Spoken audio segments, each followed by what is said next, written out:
Live है। जय हिंद साथियों, नमस्कार। कैसे हैं आप सब? उम्मीद है सभी साथी एकदम शानदार, लाजवाब, ज़बरदस्त, बेहतरीन, जिंदाबाद और अपनी तैयारी को बड़े ही शानदार अंदाज में कर रहे होंगे। आशा करता हूं कि अपने समय का एक बड़ा हिस्सा अपनी पढ़ाई को देते हुए सभी आवश्यक चीज़ें जो तैयारी के लिए ज़रूरी हैं को साथ में आप लेकर चल रहे होंगे। स्वागत है आप सभी का आपके अपने परिवार रोजगार विद अंकित में। शुरुआत करते हैं क्लास की आज एक क्वेश्चन के साथ। चैप्टर है आपका इलेक्ट्रिसिटी, और लास्ट टाइम भी हमने ना चार्ज के बारे में जाना था, आवेश के बारे में जाना था। तो मैं आपसे ये जानना चाहता हूं कि अगर विपरीत प्रकार के आवेश हैं, यानी कि एक प्लस है और एक माइनस है, तो इनके बीच में आकर्षण होगा या प्रतिकर्षण होगा? बताइए। इनके बीच में आकर्षण होगा, आकर्षण यानी कि अट्रैक्शन होगा, या फिर इनके बीच में रिपल्शन होगा यानी कि प्रतिकर्षण होगा, रिपल्शन होगा? बताइए। इस क्वेश्चन का आंसर करेंगे सभी। सभी को मेरा नमस्कार, good evening, good evening, Radhe Radhe, Ram Ram ji. Keval Jadav जी हैं हमारे साथ, नीरज कुमार हैं, प्रज्ञा हैं, अनंत हैं, राहुल हैं, और अच्छा आंसर आना शुरू हो गया है। ज्योति हैं, रोहित, सुमन, सैजल हैं, राम मिलन हैं, मोहम्मद भाई हैं। सभी दोस्तों को गुड इवनिंग, नमस्कार, आदाब, सत श्री अकाल, जय श्री राम, राधे राधे। तो क्वेश्चन है आप सभी का कि ऑपोजिट चार्जेस के बीच में अट्रैक्शन होता है, विपरीत आवेशों के बीच में हमेशा आकर्षण होता है। उम्मीद है बेहतर एग्जाम्पल को आप कभी भी नहीं भूल पाएंगे। कोई एक सिंगल जवाब मुझे आज गलत नहीं दिखा, बहुत शानदार। क्या होता है? अट्रैक्शन होता है, आकर्षण होता है। तो क्या हो जाता है अट्रैक्शन? हम चैप्टर पढ़ रहे हैं इलेक्ट्रिसिटी यानी विद्युत, और विद्युत में हमने आवेश को अच्छे से सीखा, चार्ज का कॉन्सेप्ट बहुत अच्छे से सीखा। और अगर आप मेरी बात से सहमत हों तो यस लिखना। मैं फटाफट रिवाइज करा रहा हूँ कि आवेश क्या होता है। आवेश होता है, अट्रैक्शन का मतलब होता है, चार्ज का मतलब होता है कि जैसे आपने मान लो इस पेन को बालों में घिसा, और ये पेन को आप धूल के पास ले जाएं तो धूल के कण इससे चिपक जाते हैं। क्यों? क्योंकि आपके बालों से इस पर आ गए इलेक्ट्रॉन, और धूल पर है इलेक्ट्रॉनों की कमी, यानी कि इस पर इलेक्ट्रॉन ज़्यादा हैं तो ये नेगेटिव है, ये नेगेटिवली चार्ज है। और जो धूल है उसके पास इलेक्ट्रॉनों की कमी है तो वो पॉजिटिवली चार्ज है, वो धनावेशित है। और विपरीत आवेशों के बीच में हमेशा आकर्षण लगता है। आकर्षण प्रतिकर्षण के बारे में हमें किसने बताया? बेंजामिन फ्रैंकलिन साहब ने बताया था। ठीक है, चलो अब आगे की कहानी शुरू करते हैं। एक चीज और लिख लेना नोट डाल के, या आवेश को ही कंटिन्यू कर लेना। आपसे पूछा जाएगा कि आवेश का मात्रक क्या होता है। आवेश में ये पॉइंट रह गया था, आवेश का मात्रक यानी कि यूनिट ऑफ इलेक्ट्रिक चार्ज। तो आवेश का जो मात्रक है ये होता है कूलाम। आवेश की यूनिट होती है, इलेक्ट्रिक चार्ज की जो यूनिट होती है ये होती है कूलाम, और कूलाम को दिखाते हैं सी से। ठीक। एक सवाल और बना आएगा कि एक इलेक्ट्रॉन पर, एक इलेक्ट्रॉन पर, एक इलेक्ट्रॉन पर कितना आवेश होता है, एक इलेक्ट्रॉन पर कितना चार्ज होता है। तो आप याद रखना, एक इलेक्ट्रॉन पर आवेश, इसको सीधा सीधा याद रखेंगे। एक इलेक्ट्रॉन पर आवेश यानी कि charge on one electron, charge on one electron. तो इसकी वैल्यू है, सीधा सीधा याद रखेंगे, 1.6 गुणा 10 की घात -19 कूलाम। सीधा टक से सवाल पूछा जाएगा कि भाई एक इलेक्ट्रॉन पे आवेश कितना होता है। ए की वैल्यू ये होगी, बाकी कोई 3 ऑप्शन इधर उधर के होंगे। तो उम्मीद है आप इसको कर देंगे। चलो सर जी, बहुत समझ में आता है, बहुत सारा आभार भाई, बहुत बढ़िया। आवेश की परिभाषा नहीं लिखी थी परवीन? आवेश की परिभाषा मैंने लिखी थी शायद, कि किसी वस्तु पर इलेक्ट्रॉनों की कमी या इलेक्ट्रॉनों की अधिकता को ही हम आवेश कहते हैं।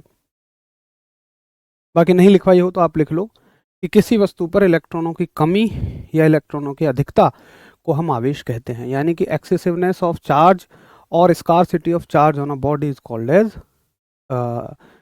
As electric charge. बहुत ही शानदार शशांक, बिरजू, डब्लू, बहुत बढ़िया। तो ये यहां तक हो गया आपका आवेश।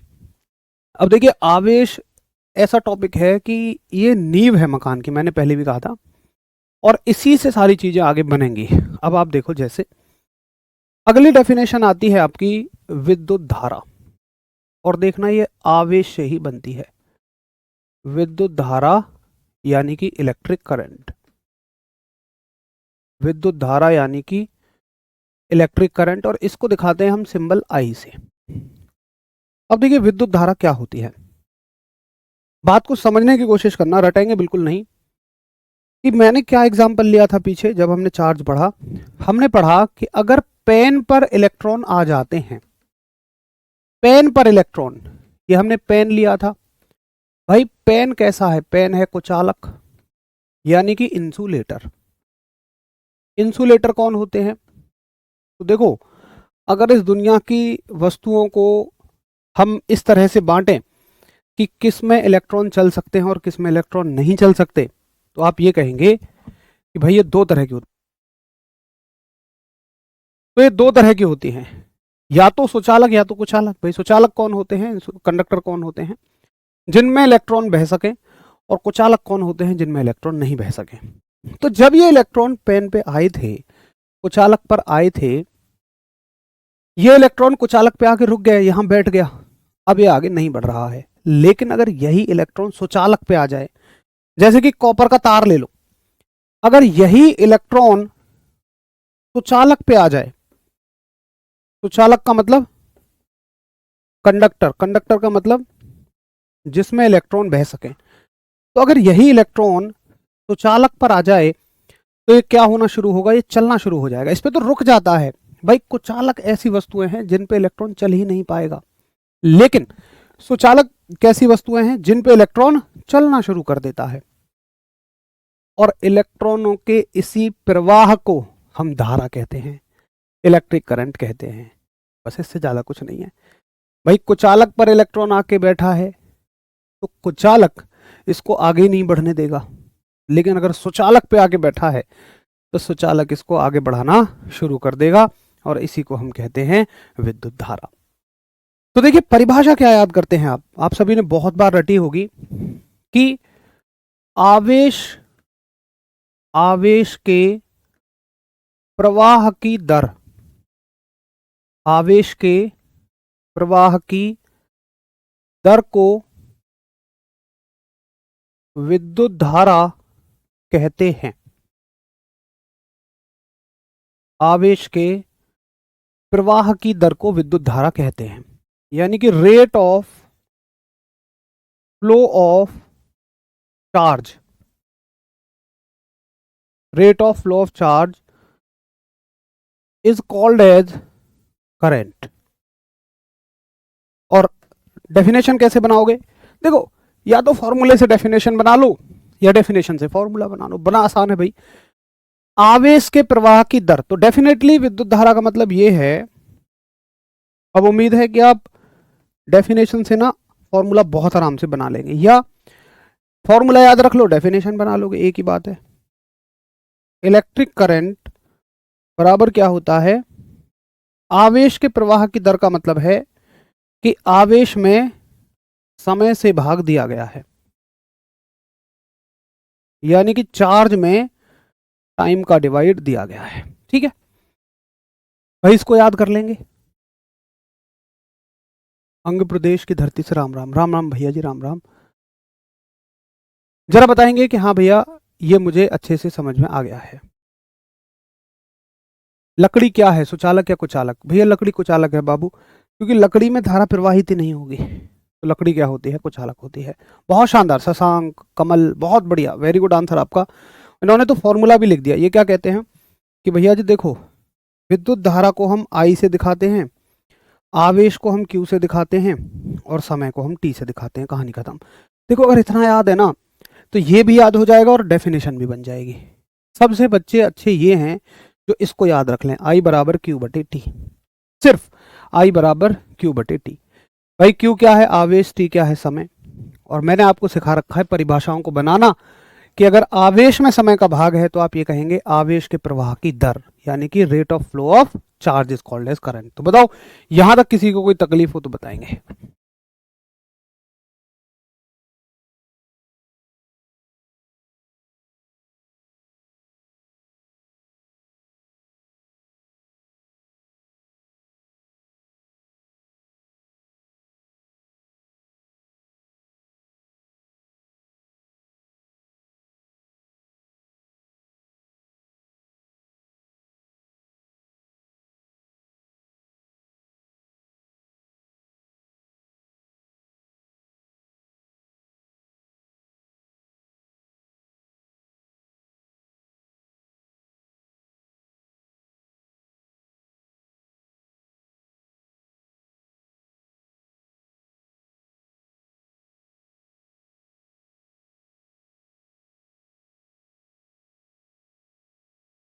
चलो भाई बहुत बढ़िया, और इतनी बात सबको समझ में आ गई है। चलो अब अब एक भैया ने कहा जी भैया मात्रक बताओ, तो वहीं दूसरे ने रोक दिया कि अरे यार अब भी मात्रक पूछोगे, अरे भाई मात्रक बनाना सीखो अब। उसने कहा भैया कैसे? उसने कहा कि देखो, दूसरे वाले भाई ने कहा देखो आवेश का मात्रक क्या होता है, उसने कहा कूलाम। आवेश का मात्रक क्या होता है? कूलाम। और समय का मात्रक क्या होता है? सेकंड। तो धारा का मात्रक क्या हो गया? कूलाम प्रति सेकंड। अब वहीं एक दूसरे बच्चे ने कहा हाँ भैया मुझे तो बहुत दर्द हुआ। मैं साइड में था, मैंने पूछा जी कैसे? उसने कहा भैया धारा का मात्रक तो एम्पियर पढ़ा था। मैंने कहा बाबू दोनों बातें ठीक हैं, देखो चाहे आप कूलाम प्रति सेकंड कहो या एम्पियर कहो, दोनों बातें ठीक हैं। पेपर में दोनों एक साथ नहीं पूछी जाएंगी, और इनसे सवाल बनेगा तो ऐसे बनेगा कि बताइए निम्न में से एम्पियर किसे कहा जाता है? निम्न में से एम्पियर किसे कहा जाता है? तो आप कहेंगे भैया जी एम्पियर को कहा जाता है कूलाम प्रति सेकंड को। एक ऑप्शन ये होगा, दूसरा हो सकता है सेकंड पर कूलाम, तीसरा जूल पर कूलाम, चौथा न्यूटन मीटर। तो भाई बहन ना इसको याद रख जाते हैं केवल, वो इसको नहीं याद रखते हैं, जबकि क्वेश्चन यहाँ से भी पूछा जाता है, इसलिए रखना है अच्छे से। कैसी राशि है? तो ये एक अदिश राशि है। कैसी राशि है? ये एक अदिश राशि है, यानी कि स्केलर क्वांटिटी है।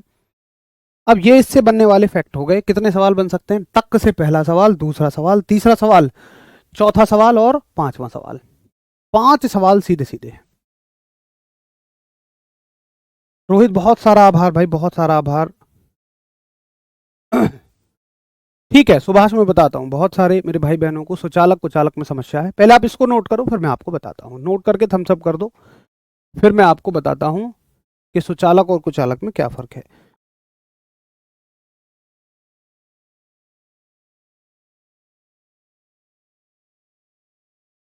एक बार इतने में बताओ, कोई समस्या तो नहीं है? एक बार थम्स अप कर दीजिए ताकि हम आगे बढ़ सकें।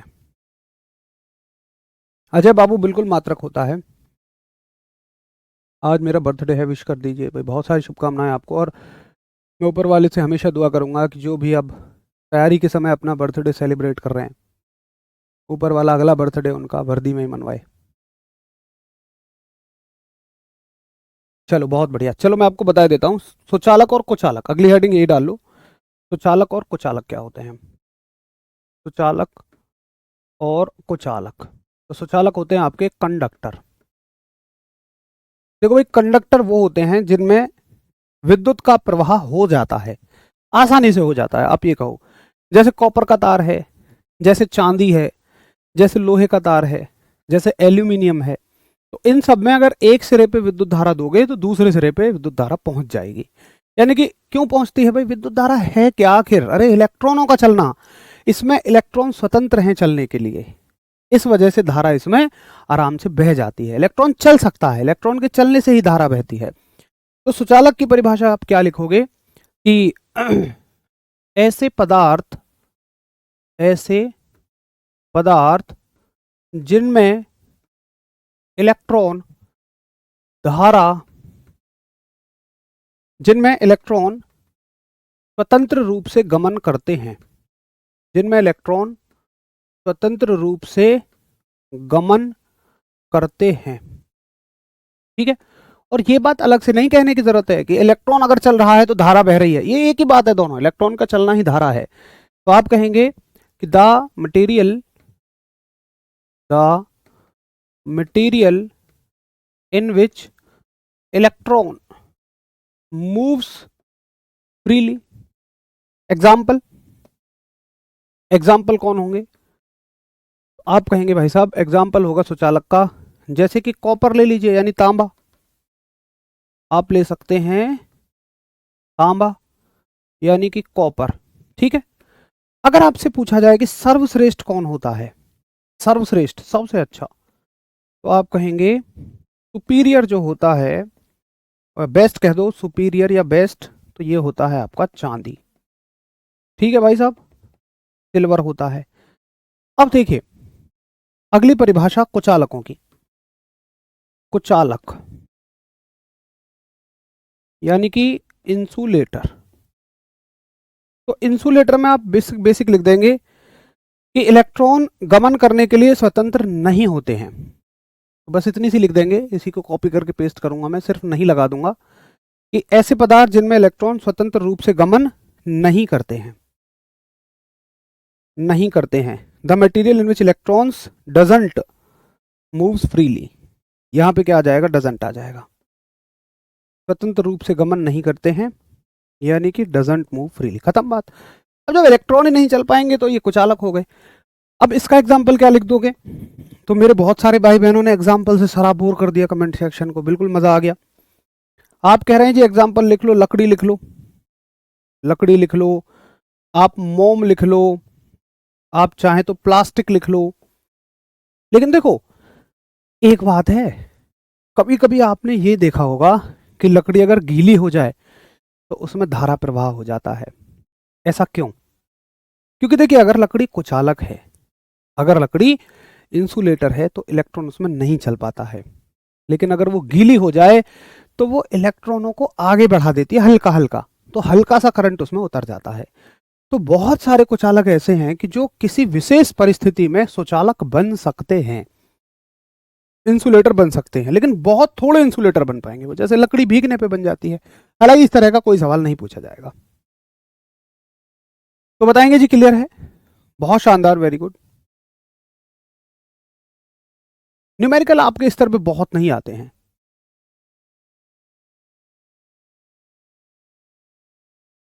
बहुत ही बढ़िया। तुलसीराम बहुत शानदार, वेरी गुड।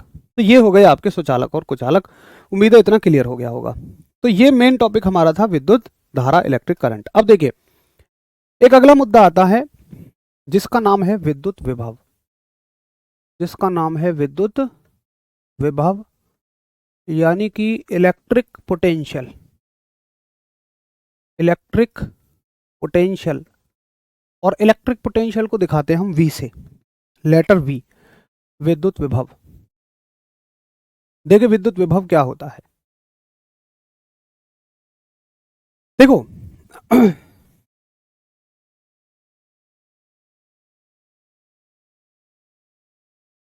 देखो विद्युत विभव क्या होता है, बड़े समझने की बात है, बहुत मजेदार बात है विद्युत विभव में। देखो मान के चलो यहां पर है एक +5 कूलाम का आवेश, ठीक। अब मैं तुमसे ये पूछूं कि ये किसी माइनस के आवेश के साथ क्या करेगा, तुम कहोगे खींचेगा, अपनी तरफ खींचेगा, अट्रैक्शन का फोर्स लगाएगा। और अगर ये प्लस चार्ज इसके पास लाया जाए तो क्या करेगा, उसको रिपेल करेगा, प्रतिकर्षित करेगा, ठीक है। लेकिन मुझे एक बात बताओ कि अगर ये दिल्ली में रखा हुआ है तो क्या मुंबई के आवेश को आकर्षण या प्रतिकर्षित कर सकता है, अट्रैक्टर रिपेल कर सकता है?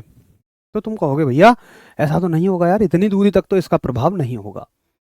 तो हर एक आवेश का एक प्रभाव का क्षेत्र होता है। जैसे जब हम बचपन में थे और स्कूल में जब हमसे कोई लड़ लेता था और हमसे थोड़ा ज़्यादा है, ताकतवर है, तो वहाँ पिट लेते थे, लेकिन जैसे ही वो हमारे घर के आसपास से आता था तो जो मन करता था लपेट देते थे, या तो भैया से लिपटवा दिया या ईंट ऊंट मार दिया, ऐसे करते थे ना। तो हमारे भी प्रभाव का एक क्षेत्र था। तो हर एक आवेश के प्रभाव का एक क्षेत्र है। मान लो इस आवेश ने ये कह रखा है कि देखो भाई यहां तक मेरा क्षेत्र है, मतलब यहां तक मेरा प्रभाव किसी भी आवेश पर बना रहेगा। अब एक माइनस का आवेश या मान लो प्लस का, जो तुम चाहो, मान लो प्लस चाह लो, कोई सा भी, एक प्लस का इससे कमजोर आवेश यहां घूम रहा है, तो ये क्या बोलेगा इससे, ये बोलेगा इससे कि देख भाई तू वहां मेरी बाउंड्री से बाहर खूब घूम, लेकिन अगर तूने मेरी बाउंड्री में कदम रख दिया तो मैं क्या करूंगा, तुझे धक्का दूंगा। अब भाई ये चाहता है इसके पास जाना, लेकिन जैसे ये इसकी बाउंड्री में एंट्री मारेगा तो ये इसको धक्का देना शुरू कर देगा, पटाख से यहां भेज देगा। अब तुम वहां से निकल के जा रहे हो, इसने कहा भैया देखिए हमें जान ना दे रहे वहां, ये तुम हो। अब तुमने क्या किया, तो यार तुम्हारी तो फोटो भी ऐसी बनी है, ठीक सी बनाता हूं, ये तुम हो। अब तुमने क्या किया कि इस इलेक्ट्रॉन, इस आवेश को पकड़ा और इधर धक्का देना शुरू कर दिया। अब थोड़ा फील करना है ना, आप क्या कर रहे हो कि आप इस चार्ज को धक्का दे रहे हो, और धक्का, अब देखो ये चार्ज यहां भगना चाह रहा है लेकिन आप इसको यहां धक्का दे रहे हो। अब सोचो जरा कि यहां रोके रखने के लिए आपने एक अच्छी खासी एनर्जी दे रखी है, आप अच्छा खासा काम करना पड़ रहा है आपको, क्यों?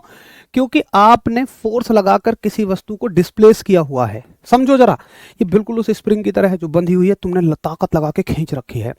अगर फोर्स लगाने से किसी वस्तु में डिस्प्लेसमेंट आता है, अगर बल लगाने से किसी वस्तु में विस्थापन आता है, तो बोलो कौन सी राशि पैदा होती है, कौन सी क्वांटिटी का जन्म होता है, ये मैं आपसे सुनना चाहूंगा। जरा एक बार सभी बता दीजिए ताकि थोड़ा सा दिल खुश हो जाए कि हाँ आपको पुरानी चीजें रिवाइज हैं। सोचो जरा ध्यान से कि बल लगाने से अगर कोई वस्तु विस्थापित हो जाए तो उसको हम क्या बोलते हैं, अगर फोर्स लगाने से कोई बॉडी डिस्प्लेस हो जाए, बताइए जरा तो उसको हम क्या बोलते हैं। मेरा भाई मेरी साइड से लड़ता था, ऐसे ही होता था जब घर के पास से कोई निकल के जा रहा हो और ऐसा जिसने हमें परेशान किया हो, पहले भाई थोड़ी एसी बढ़ा लो, और हमारा भाई भाई खड़ा हो तो तब तो ताकत डबल हो जाती थी, फिर तो उससे भिड़ जाते थे। ऐसे ही होता था ना बचपन में, अलग ही यादें होती हैं बचपन की। बहुत शानदार भाई, राहुल यादव का, निखिल चौधरी का एकदम शानदार आंसर आया, प्रीतम मेरे भाई का, कमल का बहुत ही शानदार। अबे स्केलर वेक्टर नहीं, कौन सी राशि निकल के आती है मैं ये पूछ रहा था। राजेश गुज्जर का, जिन्होंने बात पकड़ ली, गजब का आंसर, बहुत सारे मेरे भाई बहनों का गजब आंसर आ रहा है, और वो सब कह रहे हैं कि भैया जी कार्य है। तो इसका मतलब तुमने कार्य किया, बस बस किसी आवेश पर। अब सुनो मेरी परिभाषा, ये कार्य ही विभव है। इलेक्ट्रिसिटी में इस कार्य को ही क्या बोलते हैं हम, विभव बोल देते हैं। कुछ नहीं है, सिर्फ किया गया कार्य। कितना कार्य तुमने किया एक आवेश को एक जगह से दूसरी जगह ले जाने में, सिर्फ यही कार्य ही विभव कहलाता है, पोटेंशियल कहलाता है। तो अब तुम्हारे लिए पोटेंशियल कोई, विभव कोई नई चीज नहीं है, तुम समझ जाओगे। विभव का मतलब है भैया किया गया काम, किसी आवेश को एक बिंदु से दूसरे बिंदु तक ले जाने में। तो वैद्युत विभव क्या होता है, मैं बिल्कुल वही परिभाषा लिखूंगा जो मैंने यहां बोली। अगर आपको समझ में आ गई हो तो थम्स अप करो, कि किसी बिंदु आवेश को, या सिर्फ ऐसे लिखो, किसी आवेश को एक बिंदु से, किसी आवेश को एक बिंदु से दूसरे बिंदु तक, किसी आवेश को एक बिंदु से दूसरे बिंदु तक ले जाने में किया गया कार्य विभव कहलाता है, विभव कहलाता है। द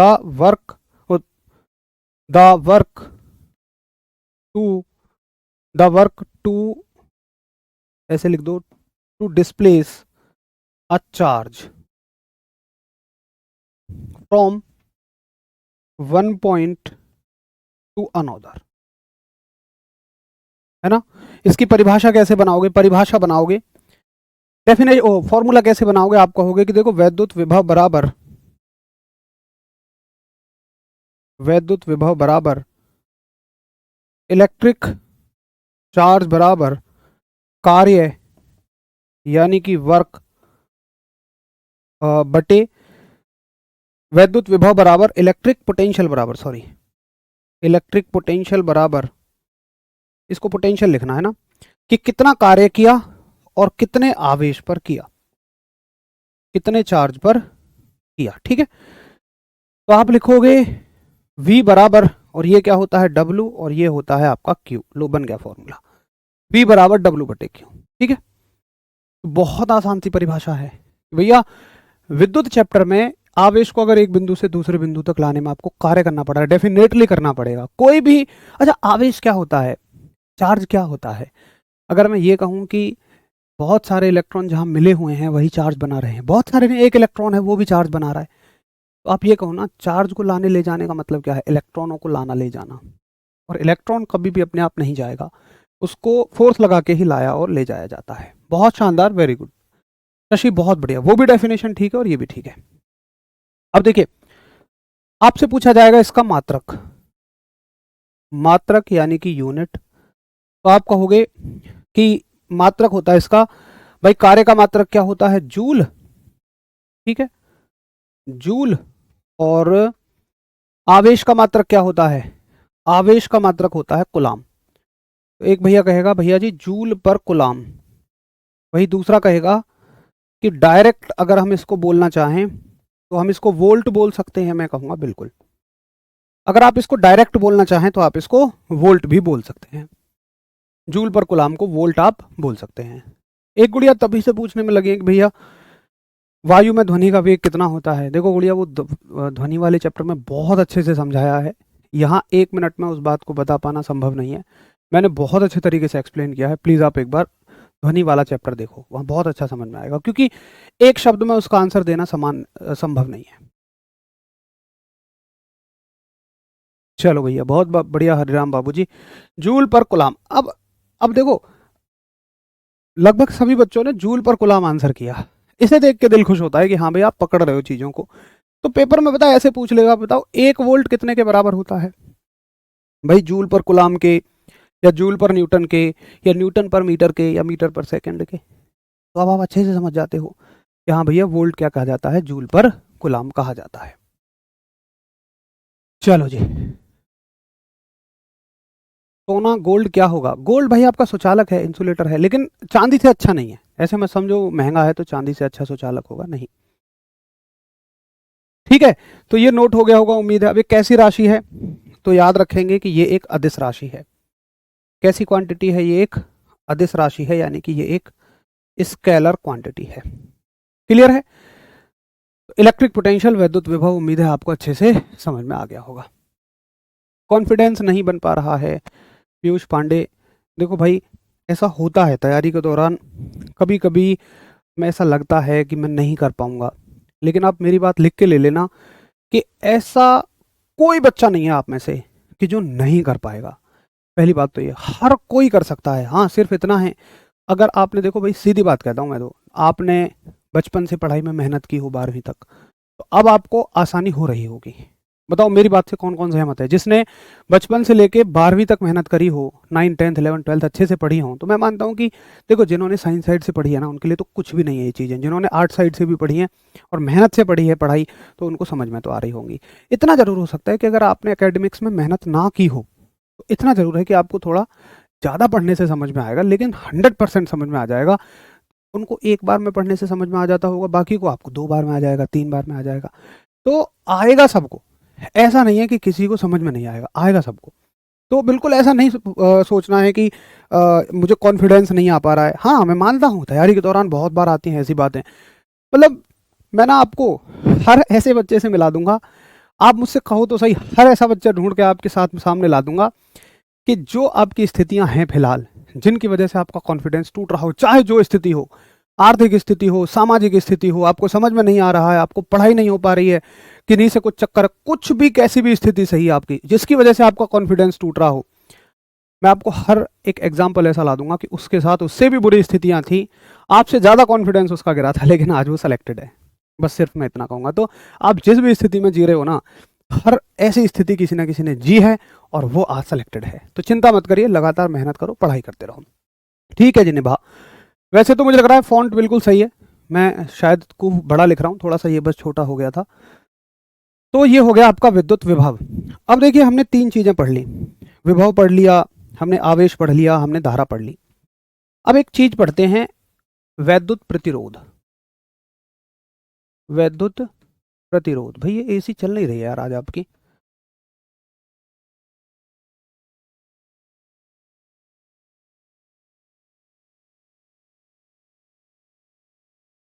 हाँ, वैद्युत प्रतिरोध यानी कि इलेक्ट्रिक रेजिस्टेंस।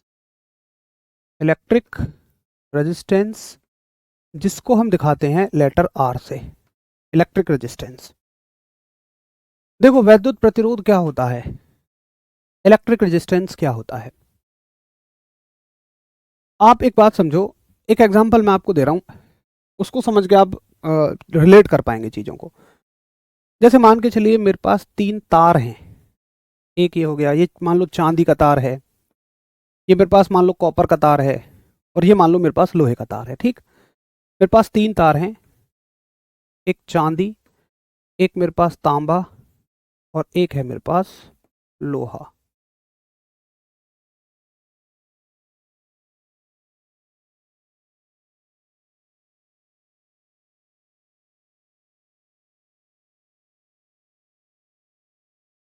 अब सुनिए जी, ये सिल्वर है, इंग्लिश में लिख लेते हैं, ये सिल्वर है,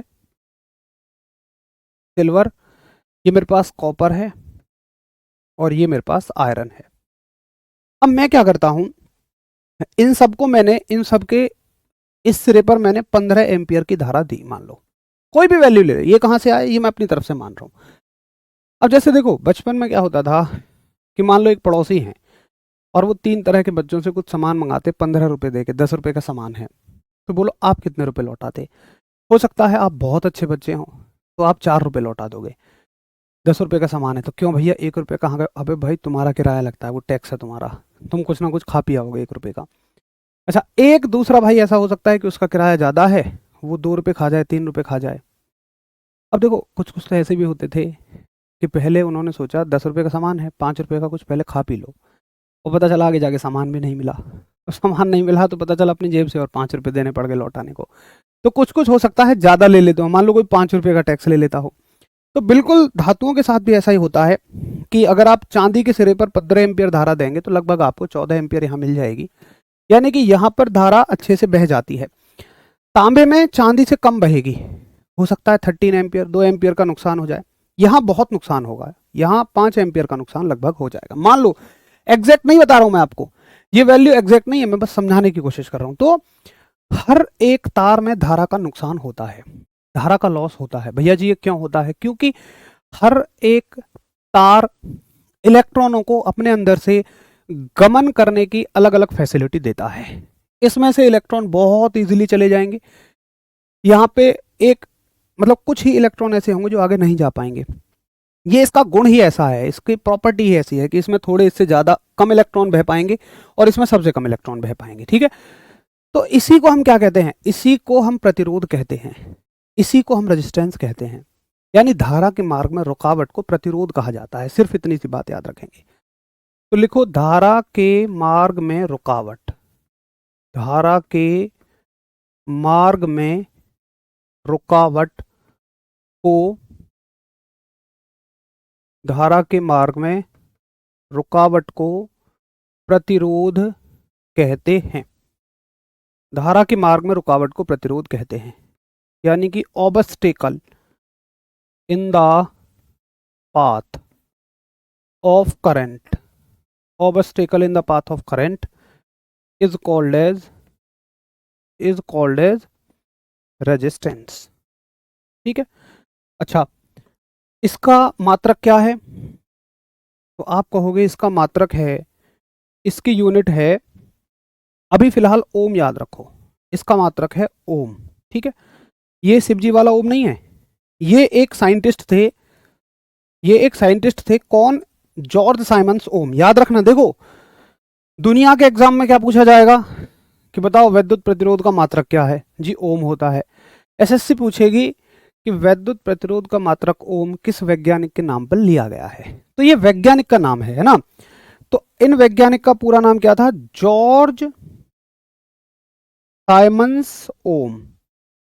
ठीक है, जॉर्ज साइमंस ओम, एसएससी ने यहां से सवाल पूछा हुआ है, जॉर्ज साइमंस ओम। अब ये कहाँ के वैज्ञानिक हैं, तो एसएससी ये भी पूछती है, तो जॉर्ज साइमंस ओम है जर्मन के, जर्मन देश के, जर्मन के साइंटिस्ट हैं। ये एसएससी का पूछा गया सवाल है। ठीक है, मात्रक है इनका ओम, बहुत ही बढ़िया, और ओम का सिंबल है ये। तो बताओ जी, बात समझ आ गई कि हाँ जी अच्छे से मैंने समझ लिया कि वैद्युत प्रतिरोध का मात्रक क्या है, इलेक्ट्रिक रेजिस्टेंस की यूनिट क्या है और इलेक्ट्रिक रेजिस्टेंस क्या होता है। यहां तक सभी को क्लियर होगा उम्मीद है, कोई समस्या नहीं। एक बार सभी थम्स अप करके सहमति दें कि भैया यहां तक कोई दिक्कत नहीं, अब आगे चल सकते हैं, अब आएगा मजा, अब जिंदगी में रंग आएगा, जब हम जितनी चीजें हमने पढ़ी हैं उसको हम जोड़ेंगे। बिल्कुल पम्मे ओमेगा से डिफाइन करते हैं, सिंबल का नाम है ओमेगा। अब जितनी चीजें हमने पढ़ी है ना सबको जोड़ेंगे एकदम से, टक से।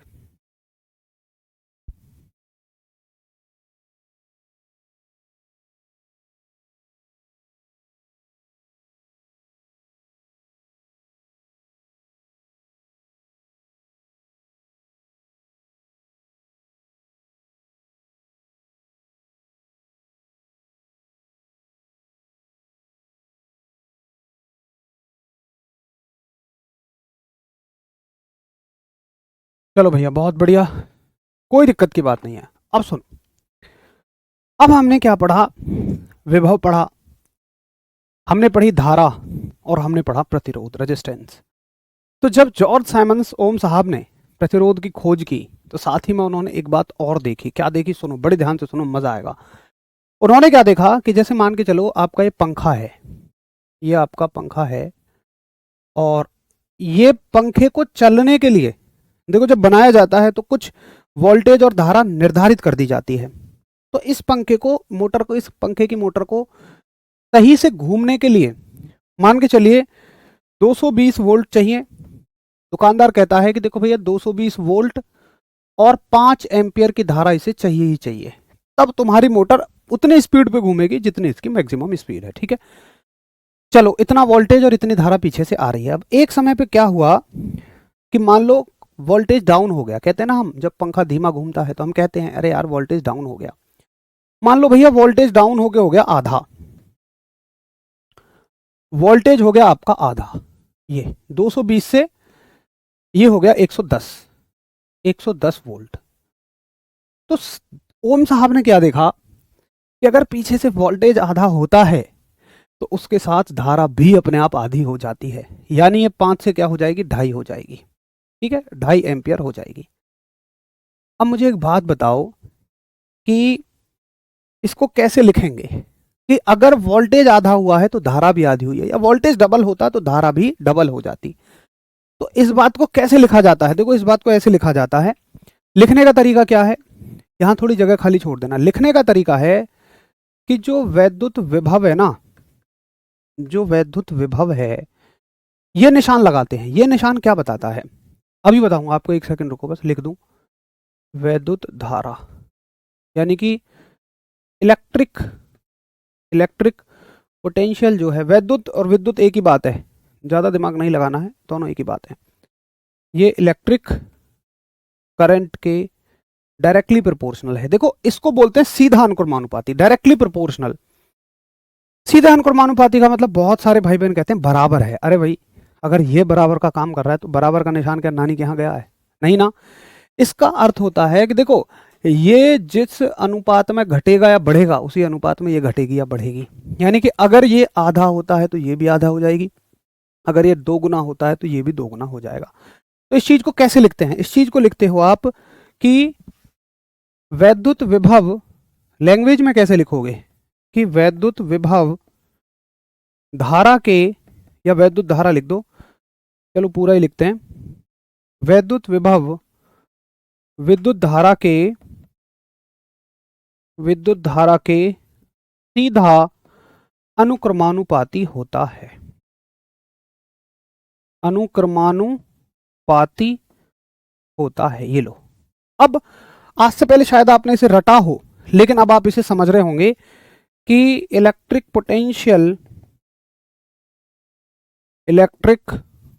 Potential is directly proportional to electric current. और चूंकि इसे किसने खोजा? ओम साहब ने। तो इससे बोला गया ओम का नियम। ये बनेगी हेडिंग। बोलो आया मजा? ओम का नियम यानी कि ओम्स लॉ। अब आपने आज से पहले शायद रटा हो, लेकिन आज मैं वादा कर रहा हूं टक से समझ आया होगा कि क्या होता है ओम्स लॉ, है ना। तो ओम का नियम क्या होता है कि वैद्युत विभव सीधा अनुक्रमानुपाती होता है वैद्युत धारा के। अल्फा बोलते हैं ना, इसे अल्फा नहीं बोलते। देखो एग्जैक्ट अल्फा बनाने का तरीका है ये। अल्फा अलग चीज होती है। अल्फा ये ऐसे करके बनता है, ठीक है, और ये सिंपल ऐसे बनता है। इसमें ये चीज नहीं होती है।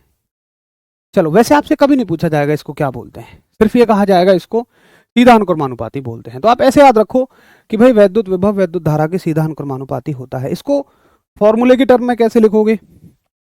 आप लिखोगे V directly proportional to I। ये इसको पढ़ने का तरीका है, V directly proportional to I, कि वैद्युत विभव धारा के सीधा अनुक्रमानुपाती होता है। खत्म। ये होता है ओम का नियम। अब मुझे एक बात बताओ, आप एक बात बताओ कि देखो यहां पर जो विभव है ये, और ये है धारा, यहां पर ये विभव है और ये धारा है। अब मैं अगर आपसे एक बात पूछूं, अगर मैं यहां ये कहूं कि देखो जब जब हम इसको हटाते हैं, जिनको समझ आए बहुत बढ़िया, जिनको ना समझ आए डायरेक्ट रट लो। जब जब हम इसको हटाते हैं तो हमें एक नियतांक लाना पड़ता है। जब जब हम इसको बराबर का निशान बनाते हैं तब तब हमें एक नियतांक लाना पड़ता है, और वो नियतांक हर एक फॉर्मूले के हिसाब से अलग होता है। इस फॉर्मूले में जो नियतांक आया है ये आया है आर। आर क्या है? नियतांक। देखो अभी समझ आ जाएगा, सुनते रहो ध्यान से। ये एक कांस्टेंट है। हर फॉर्मूले में एक नियतांक आता है और हर फॉर्मूले में वो अलग होता है। जैसे यहां पर कौन आया है? यहां पर नियतांक का काम किया है रेजिस्टेंस ने, प्रतिरोध ने। भैया कैसे? एक बात बताओ आप मुझे। ये फॉर्मूला बन गया V बराबर आई आर। अगर R की वैल्यू मैं निकालूंगा तो ये हो जाएगी V बटे आई। आप एक काम करो, यहां से R की वैल्यू निकाल के दिखाओ। आप कहोगे भैया R बराबर आपने कहा V बटे आई, यानी 220 बटे 5। तो कितना हो जाएगा? 5 से 4 बार और 2 5 से 4 बार। देखो यहां 44 आंसर आया। अब एक बार यही फॉर्मूला यहां लगा के दिखाओ, तो आप कहोगे यहां भी हम कहेंगे R बराबर V बटे आई, 110 बटे 2.5। और तुम सॉल्व करके देख लेना, यहां भी 44 ही आएगा। यानी कि देखो R ऐसी चीज है जो दोनों जगह नियत है। ये एक ऐसा अंक है जो दोनों जगह नियत है, और दोनों जगह नहीं, अब ये और 100 बार भी बदले ना और उसके हिसाब से धारा भी बदले तब भी R कभी नहीं बदलेगा। ये ऐसा अंक है जो नियत रहेगा, ये ऐसा नंबर है जो कांस्टेंट रहेगा, इसलिए इसको हम बोलते हैं नियतांक। और तुम ओम का नियम ये पढ़ते हो, V बराबर आई आर। बोलो यहां से यहां पढ़ते हो तुम, तो डायरेक्टली रिजल्ट पढ़ लेते हो, उससे ऊपर ऊपर की कुछ चीजें नहीं पढ़ते हो। जबकि आजकल ऐसा नहीं रह गया है कि सवाल सिर्फ यहां से आता हो, सवाल यहां से भी पूछा जा सकता है, सवाल यहां से भी पूछा जा सकता है। तुमसे पूछ लेगा कि विद्युत धारा और वोल्टेज के बदलने पर कौन सा अंक नियत रहता है, तो वो है प्रतिरोध। सवाल आएगा सीधा सीधा कि बताइए निम्न में से कौन सा ओम का नियम है? V बराबर आई आर, या V बराबर आई बटे आर, या V बराबर आई आर स्क्वायर, या V बराबर आई आर की पावर 4। एक सवाल। दूसरा सवाल ऐसे भी पूछ सकता है कि निम्न में से कौन ओम का नियम है? भाई ओम का नियम तो ये भी है ना।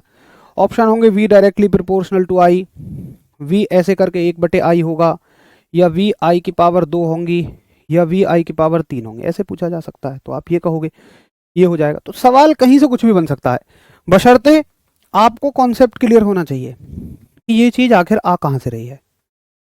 ठीक है जी, तो जरा बताएंगे कि क्लियर है? हाँ भैया, मुझे यहां तक बहुत अच्छे से समझ में आ गया, ओम के नियम तक। तो आज की कथा को ओम के नियम तक ही रहने देंगे। आज हमने काफी कुछ सीख लिया। आज हमने आवेश को रिवाइज करा, उसके साथ विभव को पढ़ा, धारा को पढ़ा, प्रतिरोध को पढ़ा, फिर विभव धारा प्रतिरोध को एक साथ कंबाइन कर दिया, है ना आनंद? देखो विभव धारा प्रतिरोध को टक्क से कंबाइन कर दिया। तो उम्मीद है कि आज की कहानी आपको बहुत अच्छे से समझ में आ गई। भैया आज तक ओम का नियम कभी याद नहीं रहा, पर अब भूल नहीं पाएंगे। तो आशा करूंगा कि बहुत अच्छे से, जैसी इन भैया बहनों की फीलिंग है कभी नहीं भूल पाएंगे, इन गुड़िया की फीलिंग है, वैसे ही सबकी फीलिंग यही होंगी। हमें आनंद आ गया इसको पढ़ के, ओम के नियम को। और याद रखना ओम के नियम ये जर्मन के थे और इनका पूरा नाम है जॉर्ज साइमंस ओम। अब कल हम थोड़ा सा और पढ़ेंगे इसी चैप्टर से, और कल हम नया चैप्टर भी शुरू कर देंगे। लगातार बहुत सारे भाई बहनों के क्वेश्चन रहते हैं कि कितनी क्लास और लगेंगी। तो इस हफ्ते आपका सिलेबस खत्म हो जाएगा। हो सकता है हम सैटरडे तक खत्म कर लें, फ्राइडे तक खत्म कर लें, लेकिन इस हफ्ते टक से आपका सिलेबस बहुत अच्छे से खत्म हो जाएगा। तो मिलते हैं कल की क्लास में, तब तक के आप सभी को बहुत सारी शुभकामनाएं, आपके स्वास्थ्य के लिए, आपकी पढ़ाई के लिए, अपने घर परिवार के ख्याल के लिए। नमस्कार, धन्यवाद, जय हिंद।